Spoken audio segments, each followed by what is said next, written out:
thank you for joining us today. I appreciate it, Jon. Of course, of course. You grew up in Silicon Valley when you were younger, and your father owned quite a popular Chinese restaurant that was popular amongst tech executives and even entrepreneurs like the late Steve Jobs.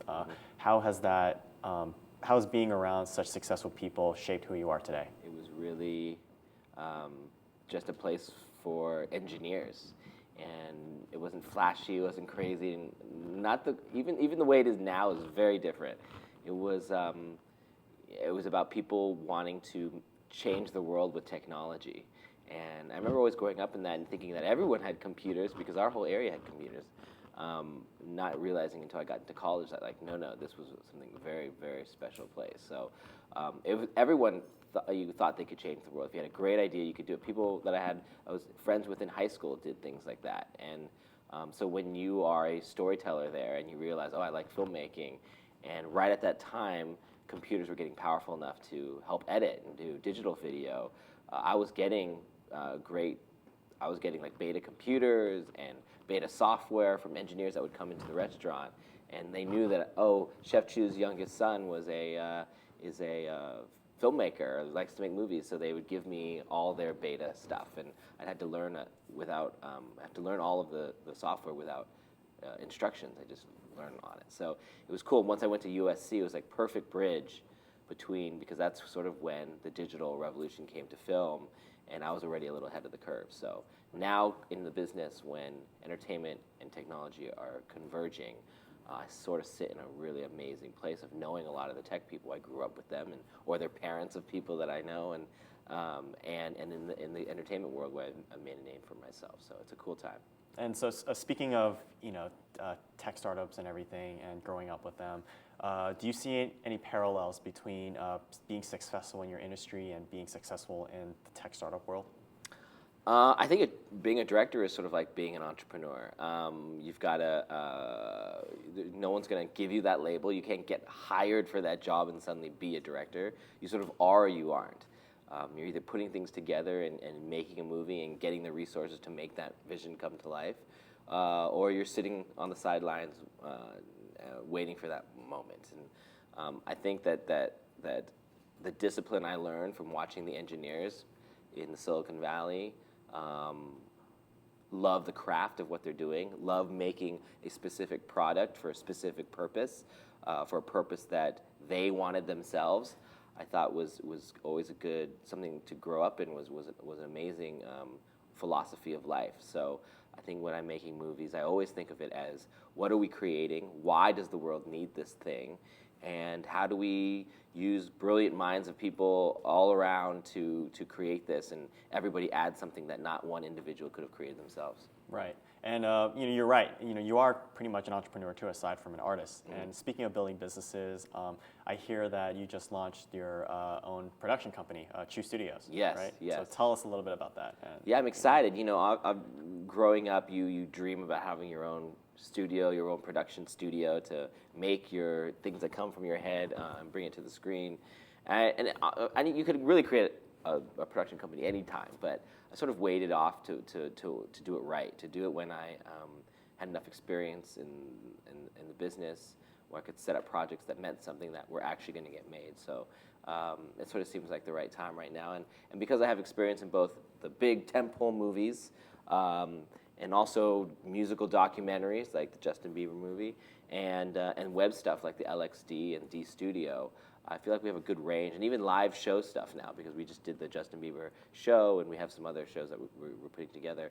We have a good range of stuff to do. So me and my partner Hugh Ho have been setting things up around town, and it's been a fun journey for us, and we'll see. I think this next couple of years is going to be a good focus to start setting up a bunch of stuff that we actually get to make and put out to the world. And you and Hugh have done so many successful projects together and everything. Mm-hmm. And I think from the outside perspective, it's kind of safe to say that you've pretty much seen it all. And by building Chu Studios and everything, what challenges do you think that you might tackle? Well, we definitely haven't seen it all, for sure. We've seen a bit. Yeah. We've cut our teeth. We've got a few bruises, thickened our skin a bit here and there.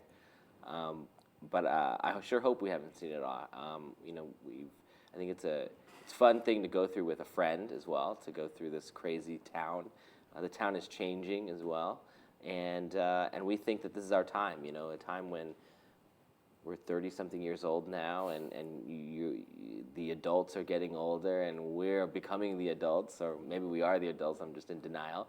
But now it's our time to actually make an impact in the business and in storytelling, and so that's our goal, to continue to do those things and tell stories that will be timeless, not just popcorn movies, which I love, by the way. I'm obviously a huge fan of those things, but also things that will ultimately stick around. And when people get older, they were like, oh, that movie, I remember that movie, I remember that web series. I watch that every day of my life. Or like, oh, the LXD, that stuff inspired me to do this or that. To me, that's like the ultimate gift, because I was inspired myself by people like Michael Jackson or Walt Disney or Steve Jobs, and they were all very different in all different fields, but they all made me believe in magic. They all made me believe in a hero and doing something good, and I think that's sort of what the purpose of our stuff that we want to make. We want to do that to others as well. Right, and you mentioned that LA is changing rapidly these last couple of years.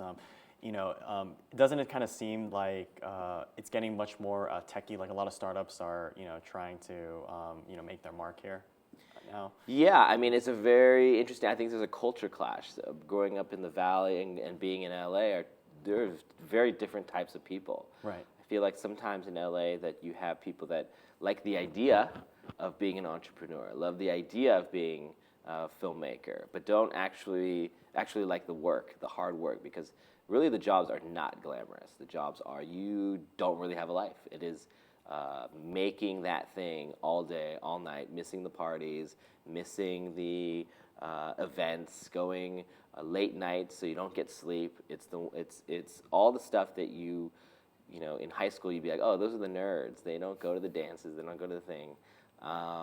But because you're busy making stuff and you're busy working on your craft. And so I think it's important to recognize the people who came before you in the business, because they had to fight for it and they had to get there. And obviously there's a lot of people who paved the path for myself in many different ways that I could get into the business as an Asian American, as someone not in the business, have no connections, and to be able to sort of learn from that as well, I think is big. So I kind of wanted to transition this conversation over to Justin Bieber and the new Yes. Believe movie, Yes. which, by the way, congratulations on thank you. finishing it in the premiere and stuff like that.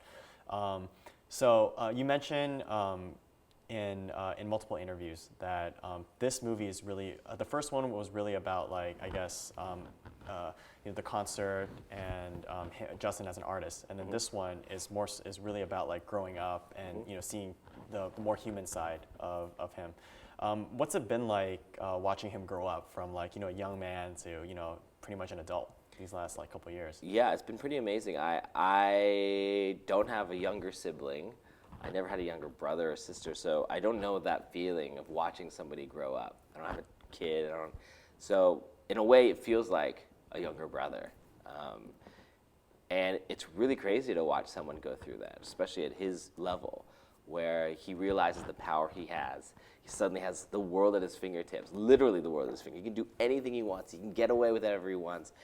And all of a sudden, the idea that the foundation of whether he's going to use it for good or bad comes down to how he was raised or what he believes in. And so I've been able to be an observer to that. I'm close with him over the years from making the movies, but I'm not necessarily like such a close friend that I see him every day. Obviously, he's on the road a lot. He has those types of people around him. But it's really cool to see a kid grow and become take control of his empire. And the fact that we get cameras to be around him for this moment is unlike any we've ever witnessed in a pop star's history. The transition year, the most important year that defines who he is, we were there with cameras. I think it's such a fascinating look, and we don't necessarily give the answers in this movie. We don't say he makes it. We say he's aware of all the roads that are ahead of him. Right. And in a way, the movie is a letter to him, saying, look at your life, looking at all the people who love you and support you. Forget all the news reports. Those are people who are outside who don't know you. But look at all the people who support you, from Usher to Scooter to your parents, and they all want the best for you. and the choices are now yours, in your hands.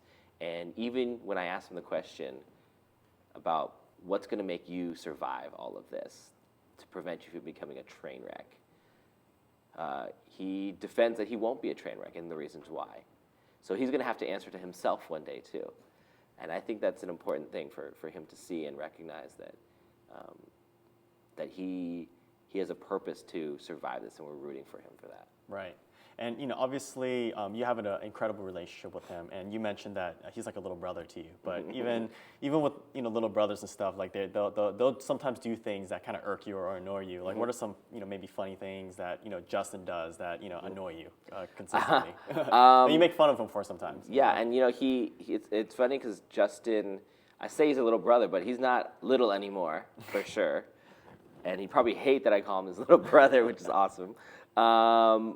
But I earn that, I earn that because he does do things that he loves to tease people. He loves to play around. That's why he's charming. That's in the best possible way. Some of my best friends are the ones who are the troublemakers, because you want to be around those people. They're excited about life, and they find all the rules to break, and they'll do it.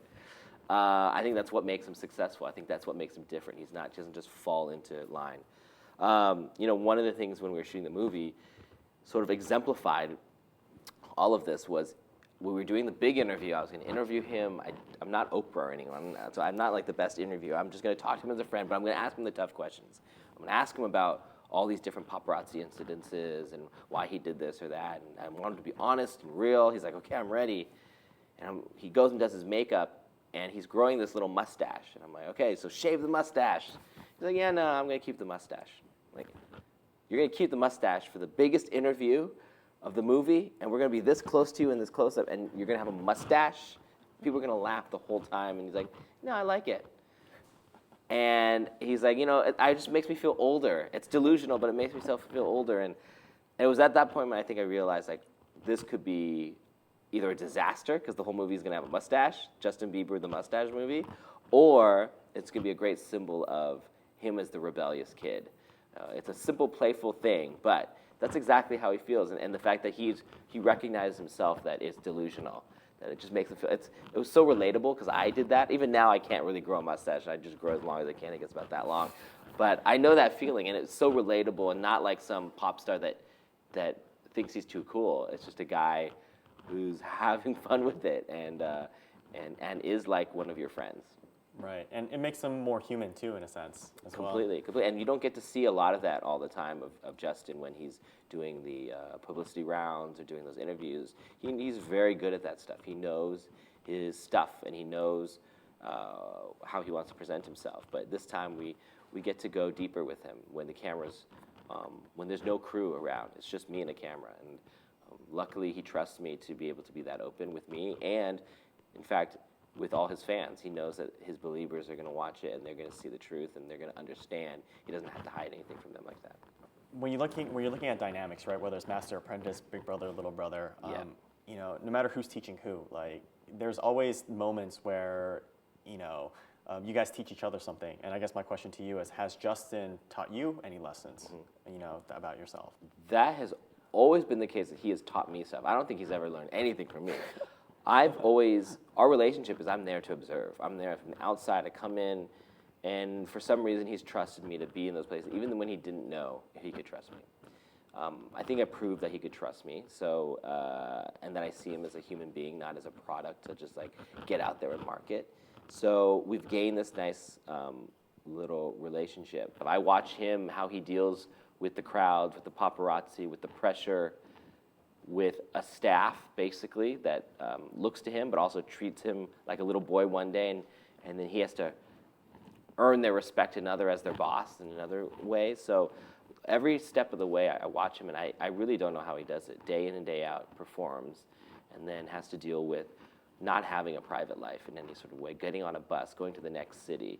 How boring would that be to do the same thing over? But he actually genuinely loves it. He was built for it.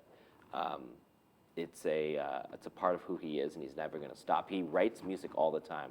I hope people get that from the movie, that he is a craftsman, not just a musician who's in it for the fame. He's done it. When you watch his old YouTube videos, you see it inside him, in his soul. He has the rhythm and the beat and the music that he needs to let out of his body. It's never stopped. Every day on the road, he writes songs and goes in folders in his thing. And nobody ever sees it. He never advertises that. But I've seen it, so I know who that person is. So when I see reports on different websites and things about, oh, he's evil, he's whatever, he's breaking and cracking and doing all this stuff, and he's just a product. I know that's absolutely not true. So it sort of makes me sad about pop culture, because I love pop culture. I eat that stuff up.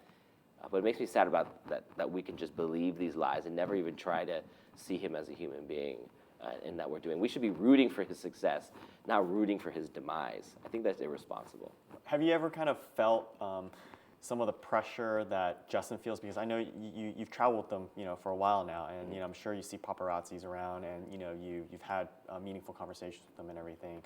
Have you ever felt the pressure that Justin feels, and Yeah. have you kind of like how do you interpret it really for yourself? Yeah, the best thing I get on the road with him is I get an escape pad. Like, I could leave anytime, and I'm back to my normal life. I can walk down the street. He has this energy force field around him. I don't know how, it's just like this energy wherever he goes, and things are just drawn to him. It's like Magneto, or just like things, and it can get really dangerous, or it can be really powerful if directed in the right way. And I get to leave. And I feel it when I'm there. It starts to drive me crazy. If I was in that position, I would be crazy, for sure. But like I said, he's sort of built for it. He knows how to deal with it. Sometimes as he grows older, I think he sort of like tries to check its boundaries a little bit, how much he can push it. But it's a really hard life. In terms of what lessons he taught me, that's one of the biggest ones. Is he taught me how to breathe and focus, and how to focus on the people around you that are actually emotionally engaged with you, with his fans. How he can be in paparazzi, not paying attention, and then he'll see a fan, and his eyes go right to them, and he'll look them right in the eyes. There's a reason why the Beliebers have been with him for so many years. There's a reason why thousands of people show up at his premiere, because they know he's genuine about that relationship. Rather than an icon, a pop star on a stage that you can't touch, he's the first one that is the most touchable, that's texting you every day on your tweets, that is your friend and has inside jokes that nobody else in the world gets. I think that's the power of the Biebs, and I love being around that and seeing how he maneuvers and molds, like a sculptor, this energy around him. I don't think I could ever be capable of that. Do you guys ever tell him that it's you're ambitious, you're going to achieve so many things, but you got to slow down first, and then work on what's important right now, and then consistently go from there? Like, do you think he has that problem, or do you ever tell him that at all?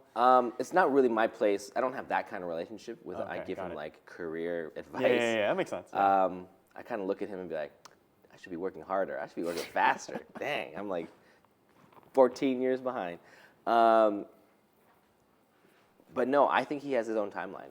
I think he's really wise. I think he was an old soul, and he knew this way before. He knew this was going to happen. There was no doubt. He's not fearful it's going away, because he always thought he was going to be here. So I think that his plans are big, and he likes big plans. Okay, I love it. And my last question about the Believe movie is, can you give us a memorable story that happened behind the scenes during the filming? Yeah, we were making the show, and this was really fun. We were in San Jose, and it was only our fifth show or something like that. And I designed the actual show. I'd never designed a live show before, not even like a high school play. So it was a big show for me, and he loved it, and we had a great time collaborating on it. In San Jose, he was on stage, and I was back meeting with family or friends or whatever. I get a call, like, emergency backstage. So I run back there, and they're like, Justin is like freaking out. I'm like, okay, I get backstage. I'm what's going on? And they're all ignoring me. And I'm like, guys, we have a backup video you can play. It'll buy us 2 minutes to whatever the problem is. We'll figure it out. And they grab me, and they look at me, and they're like, you're on. And they throw me on stage, and I'm like, what? And as soon as I get on stage in front of 20,000 people, Justin's on stage. He's like, Jon. I look over, he's like, come out here. And Justin grabs me out at the end of the thrust, and he says, "Guys, this is Jon Chu, and he directed the show and my movie, and we're doing another movie, and this is his hometown." And everyone goes, "Wow!" I mean, I've never been in front of everyone like that. And he's like, "And Jon, his family has a restaurant called Chef Chu's, and we're going to eat there tonight." And the whole place rumbles, and I'm literally like, "No, we're not going there tonight. Oh no!" And we actually were planning on all going there, but once he said that, I'm like, "There's no way he can go anywhere." And they all were cheering. He's like, "Are you guys gonna be there?" And they're like, "Yeah." He's like, "Okay, you better eat there." And then, and he said, "Jon, I'm gonna, will you introduce the next song?" And I literally had not been paying attention to the concert. So he's like off mic, he's like, "You know what the next song is, right?" I was like, "No, I haven't been paying attention." He's like, "It's Never Say Never." I was like, "Oh, I know how to introduce this." And because we'd worked together for years, now I knew the speech of Never Say Never that he gives right before. So I got to do the Never Say Never speech, which is like, when you're down and everyone thinks that you can't do it and everyone's talking bad about you, there's a motto that we say, and that's never say never, and the whole audience screams and it starts. And that was an amazing one. I mean, I'm looking at my family in the front row, I'm looking at like my friends in the back, and it's things like that you realize he's way beyond his years. He's so gracious in those things. He doesn't have to do stuff like that. He enjoys stuff like that. And my dad's business went up 20% since then. So after the whole thing, was it super, super packed that night? Like they must have mobbed the whole place. Well, we had to tweet like, "We're not going to Chef Chu. We're not doing." Of course, the fans show up anyway because they think we're lying. So my dad, first of all, calls me as soon as I get off stage, like, "Why is everyone calling the restaurant about Justin Bieber?" I'm like, "Yeah, he just made an announcement. It's gonna, so just get ready." And so then we actually went, me and the dancers and Scooter and stuff, and we went to the restaurant and we just blocked the door. It was like when it closed, so we already shut it down. And we put the cars there, and then a bunch of fans came outside and were like knocking on the window. Justin was not there, but Scooter was, and then people called the restaurant all night long. So you just heard the phone ring. They found the number. And so Scooter would answer, and like, "Justin Bieber hotline," and they'd be like, "Oh my gosh," and like literally all night long we'd be like, "Who wants to answer next?" And one of the dancers would answer, "Justin Bieber hotline," and it was just one of those things that you never forget those moments. That's awesome. I think that's one quality that Justin Bieber and the team that kind of has. Like, if I feel like Justin give credit to where his credit's due, and he always makes it an effort to definitely make it known like who was a part of like his projects and stuff, like just like he did on stage with you. I think that's a really good quality of a successful entrepreneur. Yeah, he recognizes that he can't do it alone. He recognizes his talent is obviously phenomenal. He understands that he is one of the most charming people you will ever film. The light loves him. I've never seen a more photogenic person in my life. But he also knows that it takes people on the ground. And he recognizes that with Scooter. He recognizes that with Usher and all his other people, including his parents and the dancers. And he'll give them props for those things and recognize that they're part of his team. And I think that motivates everyone to stick around. It motivates everyone to root for him on the inside. And that's hard. At 19 years old, did I get that? No. I probably thought I was the most awesome person ever. So I think that's, again, goes back to his wisdom, his old soul, that he knows that. And if he can retain that, if he can hold on to that and not be burned by the industry or feel, because he has been burned. He's going through the process of realizing people use him sometimes. If he can retain that all the time, true. People want something from him all the time. If he can continue to be that wide-eyed, open kid that loves music and that wants to share this with the world and that has ambition beyond anyone could ever imagine, he's going to have a really, really long future. I want to transition into more you as a filmmaker. I mean, this is your second Justin Bieber movie you worked on, and then you're also getting brought on for G.I. Joe 3. Yes. And and it's obvious you're doing something right, and you're doing a good job because you're getting repeated work from the same people. Yes. And what's your process like when you think about how do you create the next thing better than the one before? Because obviously I know you always raise the bar higher. So what's your process in like thinking about, okay, what am I going to do differently this time? Or It is weird. I never really processed that. After G.I. Joe 3, I will have done the sequel of every one of my own movies. So I will have done Step Up 2 and Step Up 3, Never Say Never, and Believe, and Joe 2 and Joe 3. Not on purpose. There's never been a purpose to that. I think I just like making stuff. I think I love the process of making movies. I love the process of collaborating with people that are smarter than me, that I learn from, that we all have different skill sets. I love the process of doing something that's so random that no one would ever think you would do it. I think it started with Step Up, like a dance movie sequel. It was originally a direct-to-DVD, and I love flipping people's ideas of what that is. My favorite thing to say yes to is when someone says, "Oh, that can never be done." When someone says, "Why would you ever do a documentary about a pop star named Justin Bieber when you just came off of a feature film, when you can go do another feature film with a big movie star and be in the movie business?" And I love saying, like, I want to surprise those people. I want to show that a story like that can be compelling and just as important as a regular feature film.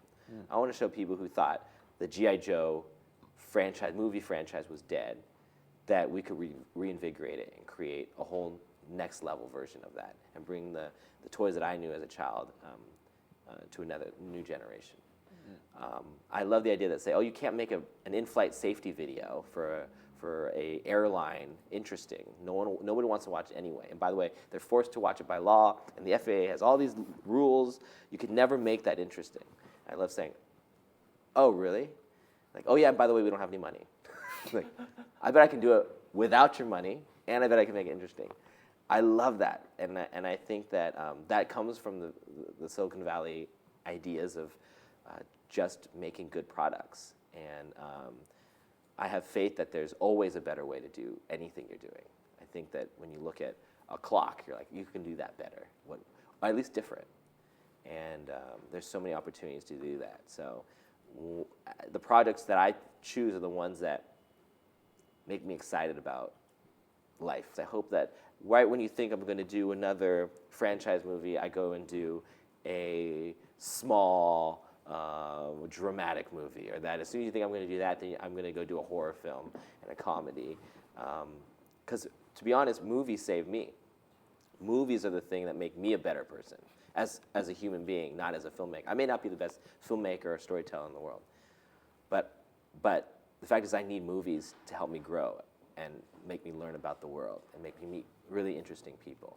So I make movies to give me the ticket to go live a really interesting life so I can become a better human being for it. Right. And speaking of meeting new people and everything, no matter what industry you're in, networking and knowing the right people is pretty crucial. Do you have any advice in terms of, like, regardless of what that person's doing, do you have any networking advice of meeting the right people or finding the right mentors to eventually help you grow down the line? I think I've had a lot of help over the years, and I think I never realized how much help I actually needed to get in.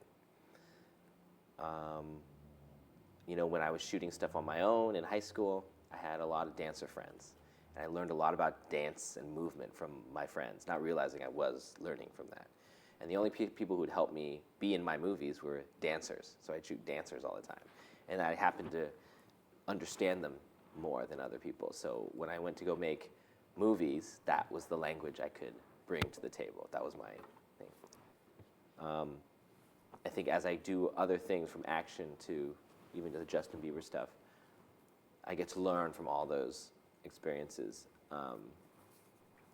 And I think that networking isn't about someone giving you a job to upgrade you or something like that, to get that promotion. I think collaboration is about finding people who interest you and make you pushes what you know further, and so that you build something that neither of you could have built individually. So find people that you look up to. Find people that bring something out of you, that challenge out of you to be better and more creative on your side. Bring someone who intimidates you. So bring someone that you don't really even like but does really good work, because that will change how you create and make something. And guess what? It'll surprise you how far you can push. Because sometimes when you're a creative person and you create things, you can create a lot of borders for yourself to feel safer. As an artist, you're responsible to pushing the limits of how capable you are and what you can express in what you're trying to say.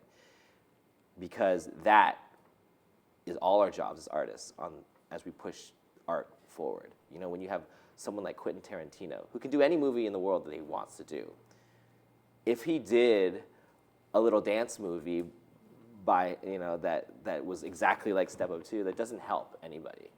But the fact that he pushes the limits and takes our art like this and makes the borders this much wider every time, how refreshing and how great for the art form that he now allows other artists to now fill in that, to go into that border as well, include those people. Someone like Steven Spielberg, you have to push it further. I think that's always important, to just meet the people that will help you push your own boundaries. Awesome. I love it. And my last question for you is, you mentioned this already about you recently worked on the Virgin in-flight safety video, and Yes. that racked up quite a lot of views on YouTube, Yes. which was awesome, and it was all over the press. So talk about doing the impossible, right? But do you have any other, projects that you're working on that you haven't really announced that you'd like to tease for us? I'm really excited about Joe 3. I think it's going to be really fun. We've been working with Evan Doherty, the writer of Teenage Mutant Ninja Turtles, the new one, and he also did Snow White and the Huntsman. Great writer. We bring Lorenzo de Bonaventura, our producer, back, and it's crazier, and it's going to be. I honestly feel like last time I learned a lot making my first action movie. I made some mistakes that now I know how to make a better action movie. I just know it. We did some really cool things in that when we cleared the foundation of what G.I. Joe could be. But I don't think I fulfilled the promise of the potential of what G.I. Joe should be. And that's the only reason I wanted to come back, because I'm like, I think I can get the job done. I think I can fulfill the promise that I told the fans. And now that we cleared the slate, and we sort of reset the franchise, I can now take those characters and build what the G.I. Joes are. So we are going for it in this one. We have some really fun new characters and bringing old characters back, and it's going to be a really wild ride that I think people are going to enjoy. Awesome. Great.